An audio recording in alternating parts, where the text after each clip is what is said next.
The Golden Temple of Amritsar is one of the most sought-after destinations for many foreign tourists who visit India. One of the most important aspects of this temple is its mega kitchen, which feeds thousands of its visitors every day, who come from different nationalities and communities. For many documentary makers from around the world, the mega kitchen of the Golden Temple of Amritsar has been a point of great interest. But what makes me take interest in the Gurudwaras is the deep emotion, divinity, equality, and selfless contribution for humanity that surrounds them. In the northern part of India, in the land of Punjab, one can find lots of people who belong to the Sikh community. Known for their courage, kindness, and also for their sharp minds, the Sikhs of India have contributed tremendously for India and also for the countries that they migrated to. Canada, USA, UK or other European countries. Today, Sikhs can be seen everywhere. Wherever Sikhs go, they take their mouth-watering Punjabi cuisine, their moral values and their spirituality together with them. Today, the peaceful Sikh community of the UK is known for their tremendous social work that their Gurudwaras do for the people of Britain. In their own language, it is known as Seva, and Seva means selfless service. But before I talk more about Seva and Gurudwaras of England, let's go back in time for a short while. United Kingdom is the land which is known for its infamous colonial rule that resulted in the massacres of millions around the world. Thanks to its colonial rule, the country surprised itself and the world by reaching new heights in economy and power, and it stayed that way for some time. But it appears that the good times did not last too long for them. Today, the country is facing an exit from the European Union and is also facing many massive economic and domestic challenges. The vast majority of the people of the UK are nice and friendly people, and many of them have absolutely no idea about the brutality of the British colonial rule, thanks to their powerful domestic media, which has a strong international presence as well. The media plays an extremely crucial and clever role in order to form the desired opinions of the citizens of Britain and also of the world. And all of this is perfectly complemented by the academic institutions of Britain, which for some reasons do not teach their students much about their colonial rule and their atrocities. Shockingly, the only stories of the colonial rule which are popular among the British citizens are the ones which are told and taught to them just to self-glorify their brutal colonial rule. So unfortunately, growing up as a British citizen, one does not get enough opportunities by the media or by the academic institutions to learn deeply about the colonial rule, and that is why many British citizens have no clue of what actually happened in India, a country which was said to be the most important former colony of Britain. Today, England is a country of sharp contrast. On the one hand, one can see thousands of homeless people who are begging and roaming on the streets every day.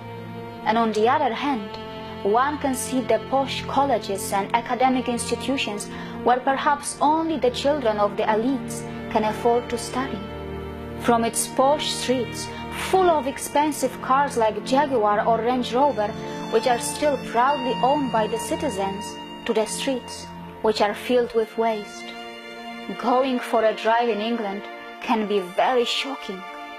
In England, one can see the priceless wealth that was acquired from its former colonies adding glitter to its museum galleries, and also one can see the citizens who still have to go to bed hungry. And that is why the biggest question which comes to one's mind is why there is such a wealth inequality in this country, which most of us around the world consider as a rich and a developed country. What could be the possible reasons for it? Is it because the acquired wealth was never evenly distributed, or are there some other reasons behind it? You will be shocked to know that today, in a small country like the UK, which has a population of only around 65 million, around 8.4 million people do not have sufficient food to eat.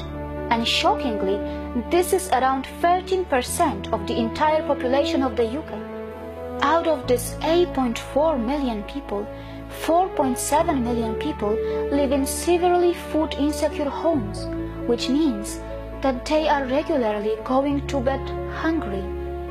As the UK struggles with hunger and also with wealth disparity, the Sikh Gurudwaras of the UK are a blessing for some citizens.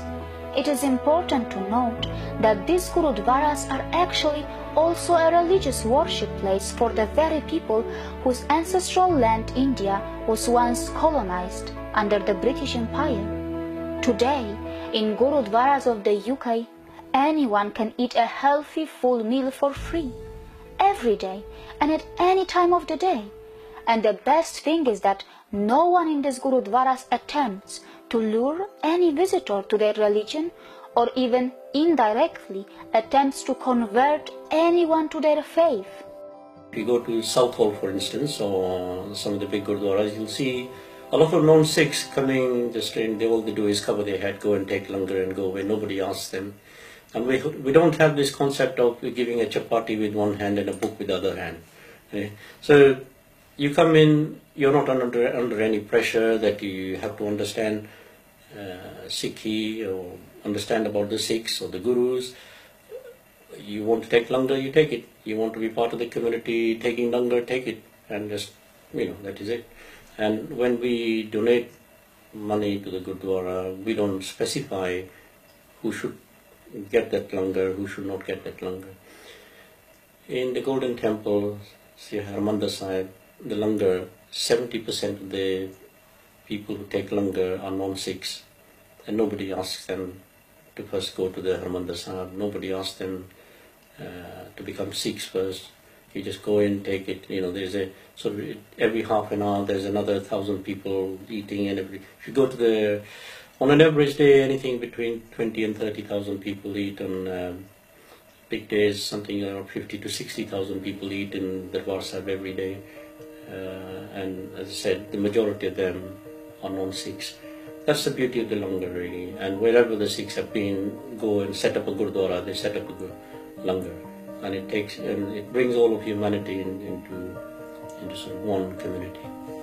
Who could have thought a few decades earlier, when many Sikh families were mercilessly massacred by the colonizers British in Jallianwala Bagh of Amritsar in India, that only after a few decades these very Sikhs would be feeding the poor and hungry of their own country? Who could have thought that decades later the dharmic traditions of India would be performing selfless service in the land of their ex-colonizers without having any intention to convert or lure the vulnerable souls? The Sikhs of Britain are rising once again to the occasion and are delivering a deep message that humanity sees no background or religion, and the help must reach to the last man, even if the last man is from the land of your ex-colonizers. As it is said in their scriptures, one who works for what he eats and gives some of what he has, oh Nanak, he knows the path. See you again.